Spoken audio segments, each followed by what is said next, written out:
एक दिन मौसम बदला, गर्मी बढ़ी और जंगल में आमों का मौसम आया। पेड़ों पर मीठे मीठे पीले रसदार आम लटक रहे थे। दिल्लू को जैसे दीवाना कर दिया हो, वह पेड़ पर चढ़ा, एक एक करके आम तोड़े और खाने लगा। नीचे भोला खड़ा कह रहा था, मेरे लिए भी एक गिरा दो। दिल्लू ने एक आम नीचे धकेला। भोला ने जैसे ही काटा, दिल्लू बोला, अरे वो कच्चा वाला था, असली मीठा मेरे पास है। भोला मुस्कुराया, तुम बंदरों की चालाकी कभी नहीं जाएगी। लेकिन वह नाराज नहीं था, क्योंकि उसे पता था दिल्लू उसका दिल से ख्याल रखता है। थोड़ी देर में दिल्लू ने ढेर सारे पके हुए आम नीचे गिराए। दोनों ने पेट भर कर खाए। इसी तरह की छोटी छोटी शरारतें उनकी दोस्ती को। शाम ढल रही थी, पेड़ों की छाया लंबी हो रही थी। उसी समय भोला ने अपना सिर उठाकर हवा सूंघी। दिल्लू, हवा में कुछ अजीब गंध है। कौन सी?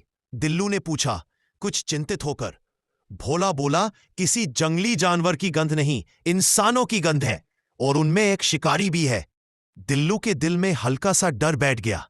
इंसानों से सभी जानवर डरते थे, खासकर शिकारी से। दोनों तुरंत ऊंचे पेड़ पर चढ़ गए और दूर देखने लगे। झाड़ियों को हटाते हुए 5 आदमी जंगल में आ रहे थे। उनके हाथों में रस्सियां, जाल और हथियार थे। वे कुछ बड़े जानवरों को पकड़ने आए थे, शायद हिरन, शायद जंगली बैल, या शायद कोई और। दिल्लू ने फुसफुसाकर कहा, भोले, हमें कुछ करना होगा। अगर ये जंगल में ऐसे आए तो कई जानवर फंस सकते हैं। भोला बोला, हां। रात गहरी हो चुकी थी, तेज हवा चल रही थी, रिक्शे की तरह पेड़ हिल रहे थे।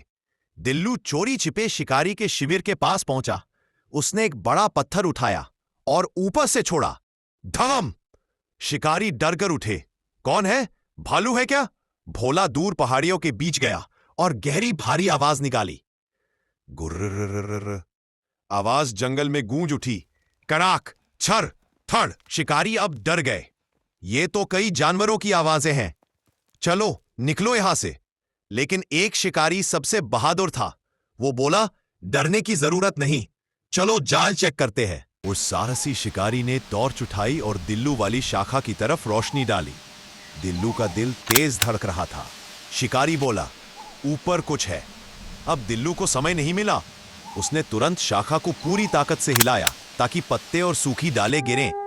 नीचे भोला दौड़कर दूसरे तरफ आया और एक और भारी आवाज निकाली। शिकारी की टॉर्च कांपने लगी। वो घबरा गया और चिल्लाया, भागो, ये शायद शेर है और ऊपर कोई बड़ा जानवर भी है। बाकी शिकारी भी भाग निकले।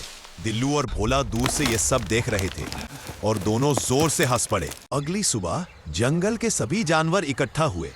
हिरन, खरगोश, तोता, हाथी, सब ने दिल्लू और भोला को धन्यवाद कहा। तुम लोगों ने हमें बचाया। तुम्हारी हिम्मत ने जंगल को सुरक्षित कर दिया। दिल्लू शर्माते हुए बोला, अरे मैंने तो बस ऊपर से डाली हिलाई थी। भोला ने धीरे से कहा, और मैंने बस आवाज निकाल दी थी। कोई जानवर यकीन नहीं कर रहा था कि एक बंदर की चालाकी और एक कुत्ते की बुद्धिमानी ने 5 शिकारियों को भगा दिया। उस दिन से दोनों जंगल के हीरो बन गए।